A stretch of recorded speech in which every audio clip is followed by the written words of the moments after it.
दोस्तों, जय हिंद जय भारत। मैं मदन लाल आज़ाद, संस्थापक संयोजक ठगी पीड़ित जमाकर्ता परिवार और all India bike board taxi union. आज दिनांक 1 जुलाई 2022 को आपके समक्ष प्रस्तुत हूँ राजधानी दिल्ली से आप सबको कुछ खास सूचनाएं, खास अपडेट उपलब्ध कराने के लिए। दोस्तों, पूरा वीडियो सुनेंगे आप, और अपडेट और ख़ास बात आप सबको सुनाने से पहले मैं आप उन तमाम साथियों से जो हमारे YouTube चैनल को पहली बार देख रहे हैं या नए हैं, या जिन्होंने अभी तक हमारे YouTube चैनल युगांतर न्यूज़ को सब्सक्राइब नहीं किया है, वो इसे सब्सक्राइब कर लेंगे। मेरे इस वीडियो संदेश को तमाम 20 करोड़ ठगी पीड़ित जमाकर्ता परिवारों तक शेयर करेंगे ताकि सबको सूचनाएं प्राप्त हो सकें और सब लोग अपनी अपनी कानूनी कार्रवाई करके अपनी डूबी हुई मेहनत की रकम को वापस पा सकें। दोस्तों, ये वीडियो मेरा तमाम ठग कंपनी और तमाम ठग कोऑपरेटिव सोसाइटीज़ के पीड़ितों के लिए है। ऐसा न समझें कि साहब हमारा नाम नहीं लिया था, तो ये हमारे लिए नहीं है, ये सबके लिए है। दोस्तों, चाहे आप bike boat, hello taxi, top ride, Radha Madhav corporation limited, blue fox motion, Sahara India Parivar, PACL पल्स, कर्म भूमि, कल्पतरु, समृद्धा जीवन, GCA, रामेल, प्रयाग, शोरगेन, JKV, हल्दर, ट्रिनिटी, साईं प्रकाश, साईं प्रसाद, श्री राम, श्री कृष्णा, हमारा वाहन, हमारी सवारी, गोवे, hello ride, NMM, Evergreen, HBN और जितनी भी तमाम ठग कंपनीज या ठग क्रेडिट कोऑपरेटिव सोसाइटी हैं जिन्होंने बारी बारी से हमारे देश के 20 करोड़ लोगों की मेहनत की जमा पूंजी को ठगा है, मेरा ये वीडियो उन सब के लिए है दोस्तों। और ख़ास तौर से आज का मेरा वीडियो उन जमाकर्ता साथियों के लिए है जो इस उम्मीद में अपने घर बैठे हुए हैं कि उनकी डूबी हुई मेहनत की रकम को वापस करने का काम एजेंट्स करेंगे।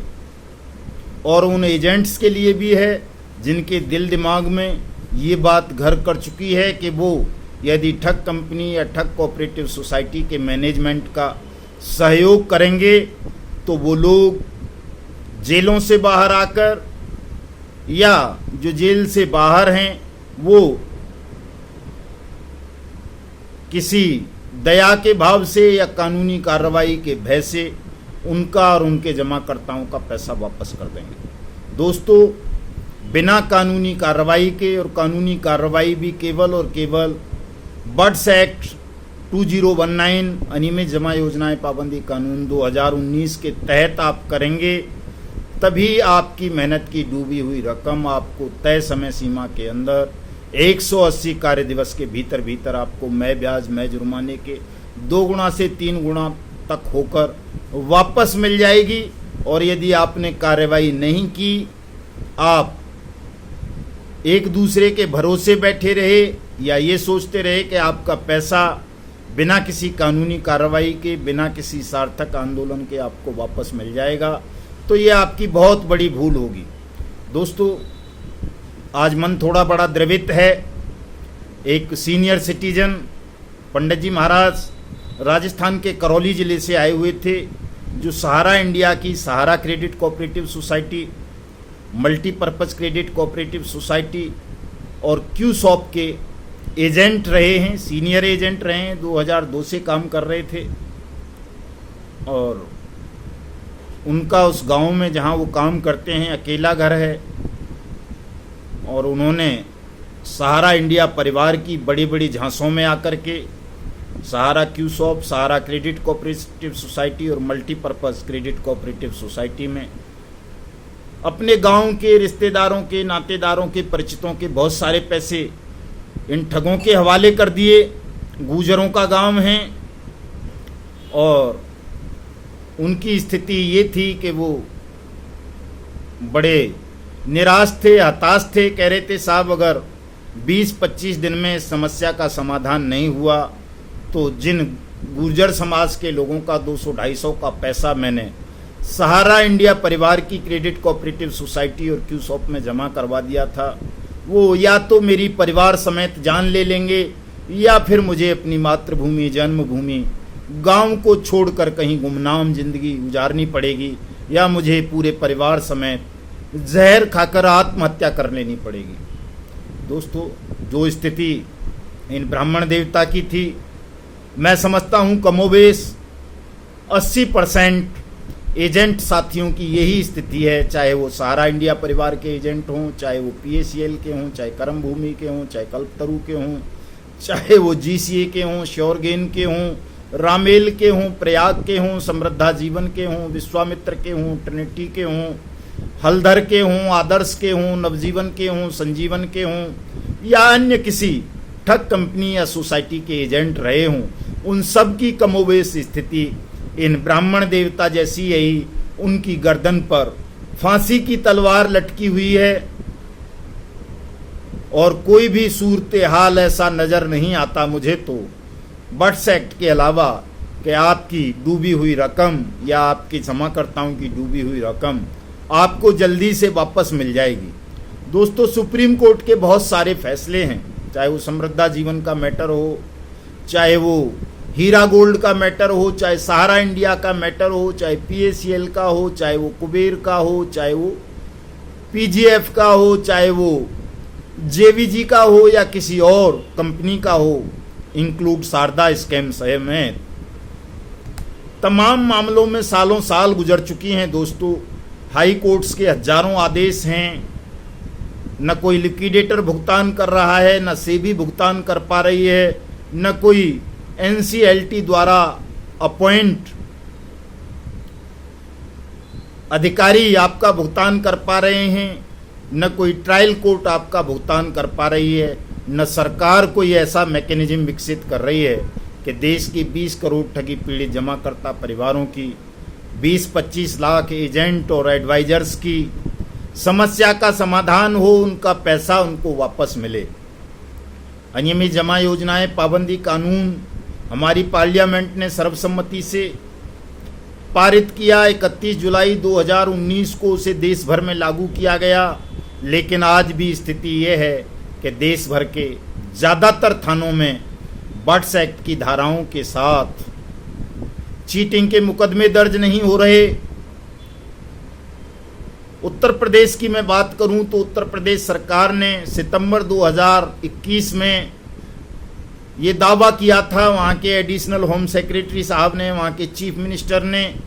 कि उन्होंने शासनादेश जारी कर दिया है, हाई कोर्ट से परमिशन ले ली है, हर डिस्ट्रिक्ट में ADJ बट्स एक्ट के तहत स्पेशल कोर्ट होंगे, स्पीडी ट्रायल चलेगा, हर डिविजनल कमिश्नर सक्षम अधिकारी होगा, हर एडिशनल डिविजनल कमिश्नर सहायक सक्षम अधिकारी होगा बट्स एक्ट के तहत, और उत्तर प्रदेश की सरकार सख्त से सख्त कार्रवाई ठगों के खिलाफ करेगी और तमाम ठगी पीड़ित जमाकर्ताओं का पैसा 180 दिन में वापस करवाएगी। यही स्थिति मध्य प्रदेश में 25 जनवरी 2020 को सेम अधिसूचना जारी हुई, उत्तर प्रदेश जैसी ही। राजस्थान में हुई, इससे भी पहले केरल में हुई, कर्नाटक में हुई, दिल्ली में हुई, लेकिन कहीं भी बट्स एक्ट की धाराओं के साथ न तो सरलता से FIR लॉन्च हो रही हैं, न बहुत सारे जिनको अपॉइंट किया है सरकार, शासन जिनका दावा करता है कि इन्हें बट्स एक्ट के तहत कंपिटेंट अथॉरिटी या असिस्टेंट कंपिटेंट अथॉरिटी अपॉइंट किया गया है, इन ऑफिसर्स को, उन ऑफिसर्स तक को नहीं पता कि वो बट्स एक्ट होता क्या है और उनको कब अथॉरिटी अपॉइंट किया गया है। आज प्रयाग के डिविजनल कमिश्नर साहब के दफ्तर में बात हो रही थी, उन्हें पता ही नहीं है। कल मध्य प्रदेश के इंदौर में बात हुई, DM साहब के यहाँ नहीं पता किसी को कि बट्स एक्ट क्या होता है। राजस्थान में डिप्टी रजिस्ट्रार कोऑपरेटिव को असिस्टेंट कॉम्पिटेंट अथॉरिटी बना दिया गया, लेकिन वहाँ भी हालात वही ढाक के 3 पात हैं। दिल्ली में तमाम DCs को पता नहीं था, जब हमने बहुत सारे नोटिफिकेशन दिखाए, चूँकि दिल्ली में ही रहते हैं तो यहाँ ज़्यादा चीज़ें हमको पता है यहाँ के विषय में। बमुश्किल बट्स एक्ट के तहत भुगतान के दावे bike boat hello taxi scam के पीड़ितों के एक्सेप्ट होने शुरू हुए हैं। दोस्तों, बड़ी मुश्किलों से हमने लंबे संघर्ष के बाद दिल्ली ईओडब्ल्यू में Trinity multi state credit cooperative society मामले में बट्स एक्ट की धाराओं के साथ ठगी की एफआईआर दर्ज कराई। बाइक बोट टैक्सी स्कैम और हेलो टैक्सी स्कैम की एफआईआर्स में एडिशनल धाराएं बट्स एक्ट की जुड़वाई, तब जाकर के कहीं वो दावे भुगतान के स्वीकार करने अब आरंभ किए हैं। तो दोस्तों, ये एक लंबी लड़ाई है, आप सबको लड़नी पड़ेगी मिलके। मैं बता देना चाहता हूँ देश के 20 करोड़ जमाकर्ता परिवारों को कि मित्रों, अगर आप लठ लेकर के एजेंटों के पीछे पड़े रहे कि वही आपका भुगतान कराएंगे, तो ये 100 साल में भी संभव नहीं होगा, सबका भुगतान नहीं हो पाएगा। कुछ कमज़ोर एजेंट डर की वजह से अपने घर द्वार बेच करके शायद कुछ लोगों का पैसा दे दें, तमाम जमाकर्ताओं का पैसा वापस करने की स्थिति किसी भी एजेंट या एडवाइज़र की नहीं है। इसलिए अपने इस भ्रम को त्याग दो, इस लड़ाई को बंद कर दो। चूँकि ठग बेहतरीन तरीके से जानते थे, उन्हें पता था कि जमाकर्ता और एजेंट और एडवाइज़र आपस में लड़ करके मर जाएंगे, वो सुरक्षित रहेंगे ठग, और उन्हें किसी का पैसा वापस नहीं करना पड़ेगा। वो आपकी इस मानसिकता को जानते थे अच्छी तरह से, इसलिए उन्होंने पूरे देश को ठग लिया और आप उनके झांसे में आ गए और जैसा वो सोचते थे वैसा ही कर रहे हैं। आप लोग एजेंट और जमाकर्ता आपस में जूझ रहे हैं, लड़ रहे हैं, संघर्ष कर रहे हैं, लेकिन जिन ठगों के खिलाफ, जिस बेईमान सिस्टम के खिलाफ आपको एकजुट होकर के लड़ना चाहिए था, अपनी मेहनत की डूबी हुई रकम को वापस पाने के लिए, आप वो काम 20, 30, 35 साल में भी करने में सक्षम नहीं हो सके हैं, कर नहीं रहे हैं। इसी का लाभ देश का बेईमान सिस्टम और ठग उठा रहे हैं, और वो खुली हवा में सांस ले रहे हैं या जेलों में बैठ करके भी अय्याशी कर रहे हैं। दोस्तों, इस स्थिति से बाहर आओ, इन परिस्थितियों को बदलो, एकजुट हो जाओ, और 31 जुलाई 2022 का जो हमारा संसद सत्याग्रह है, उसमें मुझे 1,10,000 लोग चाहिए, जो एजेंट भी हों, एडवाइज़र भी हों, जमाकर्ता भी हों, जिनकी मेहनत की कमाई किसी भी ठग कंपनी या ठग कोऑपरेटिव सोसाइटी में डूबी है। यदि ऐसे 1,10,000 लोग 31 जुलाई 2022 को संसद सत्याग्रह जंतर मंतर में आ गए, तो दोस्तों, मैं दावा करता हूं, गारंटी देता हूं कि उसी दिन से आप सबका भुगतान होना आरंभ हो जाएगा। यही सरकार होगी, यही सिस्टम होगा, और ये आपका आधी रात 12 बजे 31 जुलाई 2022 से ही आपका भुगतान आरंभ करना शुरू कर देंगे। दोस्तों,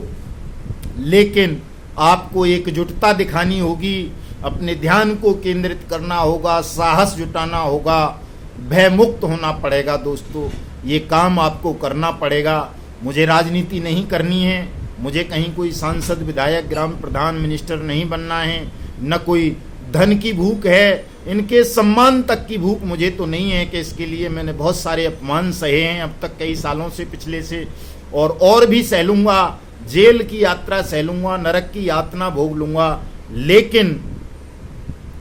मेरी इस वेदना को, इस पीड़ा को, इस यातना को आप लोग समझिए, और एक बार भयमुक्त होकर आप 31 जुलाई 2022 को संसद सत्याग्रह में संसद भवन जंतर मंतर नई दिल्ली पर तमाम साथी एकजुट हो जाओ, ताकि आप सबका जीवन भी सुरक्षित हो जाए, आपका धन आपको वापस मिल जाए, और जो आपका खोया हुआ सम्मान है वो भी बचा रहे। किसी बुजुर्ग को, सीनियर सिटीजन को अपनी मातृभूमि को त्यागना ना पड़े, उसे अपने परिवार को फांसी के फंदे पर लटकाना ना पड़े या जहर खाना ना पड़े। और ये जो ठग आज आपकी वेदना पर, पीड़ा पर, आपके गिड़गिड़ाने पर, रिर्याने पर, आपके आपस में लड़ाई को देखकर बिल्लियों की तरह जो अट्टहास कर रहे हैं, रावण की तरह, दुर्योधन की तरह, इन ठगों के उस अट्टहास पर नकेल कसी जा सके, नियंत्रण किया जा सके, और इन तमाम ठगों को सख्त से सख्त विधि सम्मत दंड दिलवाया जा सके। दोस्तों, बहुत सारे लोग बट्स एक्ट को लेकर के अफवाहें फैलाते हैं, भ्रम फैलाते हैं। किसी का बाप नेटवर्किंग का धंधा करता है, उसका बेटा एडवोकेट है, तो ऐसे एडवोकेट्स, तमाम वो नेता जिन्हें अपनी नेतागिरी स्थापित करनी है आपके बल से, वो तरह तरह के भ्रम फैलाते हैं बट्स एक्ट के बारे में। उन्होंने आपको गुमराह किया हुआ है। वो बट्स एक्ट का नाम भी नहीं लेना चाहते कि बट्स एक्ट में क्या क्या प्रोविज़न है, किस तरह से वो आपके धन की वापसी की गारंटी देता है। दोस्तों, वर्ड्स एक्ट पर मैंने बहुत सारे वीडियो डाले हैं, आप उन्हें सुन लेंगे तो आपकी समझ में आ जाएगा, सबका भय भी दूर हो जाएगा, सबका भरम भी दूर हो जाएगा और आप सबकी मेहनत की कमाई भी आपको निश्चित रूप से वापस मिल जाएगी। आप मुझसे कॉल कर सकते हैं, मेरा नंबर नोट कर लो 7827581213। ये नंबर डिस्क्रिप्शन में भी होगा, आप व्हाट्सअप कर सकते हैं। मेरी मेल आईडी पर अपनी समस्या लिख सकते हैं। इस वीडियो संदेश के कमेंट बॉक्स में जाकर आप अपनी समस्या लिख सकते हैं। आप सबको दोस्तों एकजुट होना पड़ेगा, लड़ना होगा, तब जाकर के सरलता से आपका धन आपको वापस मिल पाएगा। हेलो टैक्सी, टॉप राइड और बाइक बोट को लेकर के हमने एक लंबा संघर्ष किया है राधा माधव कॉरपोरेशन को लेकर के, तब जाकर के कहीं इन कंपनियों के भुगतान के दावे बर्ड्स एक्ट की अथॉरिटीज़ ने स्वीकार करने शुरू किए हैं दोस्तों। और निश्चित रूप से इन सब लोगों का भुगतान 180 वर्किंग डेज के अंदर अंदर हो जाएगा। आप भी अगर चाहते हो कि आपके भी भुगतान के दावे इसी तरह एक्सेप्ट हों, hello taxi, Radha Madhav corporation limited और बाइक बोट टैक्सी स्कैम के पीड़ितों की तरह, तो आप सब भी हमें सहयोग करें। अपनी अपनी राज्य सरकारों से, केंद्र सरकार से बर्ड्स एक्ट के क्रियान्वयन की मांग करें। जो अधिकारी बर्ड्स एक्ट की अवहेलना कर रहे हैं उनके खिलाफ कानूनी कार्रवाई की मांग करें। और मैं इस वीडियो संदेश के माध्यम से तमाम राज्यों के चीफ मिनिस्टर्स को चेतावनी भी दे रहा हूं और ये अंतिम अपील भी कर रहा हूं कि आप अपने अपने डीजीपीज़ को, एसएसपीज़ को, डीसीपीज़ को, पुलिस कमिश्नर्स को ये डायरेक्शन इशू करें कि बर्ड्स एक्ट के तहत कहीं भी धोखाधड़ी और चीटिंग के मुकदमे की एप्लीकेशन आती है तो वो उस पर अविलंब एफआईआर लॉन्च करें। किसी भी विक्टिम को ये ना कहें कि सहारा के खिलाफ एफआईआर नहीं हो सकती, सहारा पे एम्बार्गो लगा हुआ है। हम सहारा के खिलाफ एफआईआर की बात नहीं कर रहे, लेकिन जो सहारा की क्रेडिट कोऑपरेटिव सोसाइटी हैं, क्यूसॉप स्कीम है जो 2012 के बाद बनी है, उसका सुप्रीम कोर्ट से कोई लेना देना नहीं है, सेबी से कोई लेना देना नहीं है। वो नई फर्म बनाकर नए लोगों के नाम से इन्होंने देश के 12 करोड़ लोगों को लूटा है। सहारा इंडिया परिवार से जुड़े हुए लोगों ने धोखाधड़ी से लूटा है, उन पर कहीं कोई रोक नहीं है। इनके खिलाफ अविलंब जहां भी कोई शिकायत आए वहां तुरंत मुकदमा दर्ज होना चाहिए, इन लोगों को जेल भेजा जाना चाहिए और तुरंत पुलिस अपनी नियरेस्ट बर्ड्स एक्ट अथॉरिटी को सूचित करके इनके खिलाफ ट्रायल कंप्लीट कराए, इनकी चल अचल संपत्ति को सीज करवाए, नीलाम कराए और तमाम विक्टिम्स का भुगतान करवाए। अगर इस मामले में लापरवाही बरती गई तो ध्यान रखें देश के तमाम चीफ मिनिस्टर, देश का प्रधानमंत्री, कि जो हम धन्यवाद ज्ञापित करने की बात कर रहे हैं 31 जुलाई को, धन्यवाद ज्ञापित नहीं करेंगे बल्कि महाभारत का संग्राम आरंभ करेंगे। यदि आप देश के करोड़ों लोगों की जिंदगी से खिलवाड़ करोगे, उन्हें मौत के मुंह में धकेलोगे, उन्हें आत्महत्या करने के लिए विवश करोगे, ठगों को बचाने के लिए, बेईमान अधिकारियों को बचाने के लिए, बेईमान नेताओं को बचाने के लिए, तो हम मौन नहीं रहेंगे। हम आपकी इस बेईमान सिस्टम को उखाड़ कर फेंक देंगे। ध्यान से सुन लें, ये मेरी बात को मैं पहले भी बता चुका हूं कि हम आपके अधीनस्थ नहीं हैं, हम इस देश के नागरिक हैं, इस देश के स्वामी हैं, आपके स्वामी हैं, नौकर नहीं हैं, आपके अधीनस्थ नहीं हैं जो गिड़गिड़ाएंगे।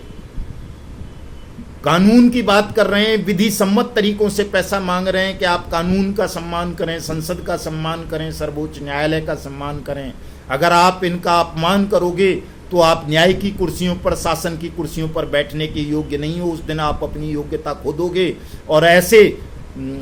अयोग्य लोगों को शासन की कुर्सी से उखाड़ फेंकना कोई अपराध नहीं होगा किसी भी नागरिक के लिए, ये किया जाएगा। इसलिए ध्यान से सुन लें, ये मेरा अनुरोध भी है, अपील भी है, चेतावनी भी है कि आप अपने अपने कर्तव्य का निर्वहन करें। तमाम ठगों के खिलाफ मुकदमे दर्ज कराएं, किसी से मोह ममता ना रखें। अगर मोह ममता रखोगे तो ये महाभारत होगा और महाभारत में फिर कई सारे निर्दोष भी विनाश की आग में झोंक दिए गए थे। ऐसा ही इस महाभारत में भी होगा कि जो इस तरह का व्यवहार करेंगे, ठगों को बचाने का प्रयास करेंगे, कानून की अवहेलना करेंगे, राष्ट्र का अपमान करेंगे, देश के 20 करोड़ लोगों को मौत के मुंह में धकेलने का काम करेंगे शासन प्रशासन की कुर्सियों पर बैठकर, तो उनकी जबरदस्त ढंग से खिलाफत की जाएगी, उन सब का भी सर्वनाश सुनिश्चित किया जाएगा। जय हिंद, जय भारत।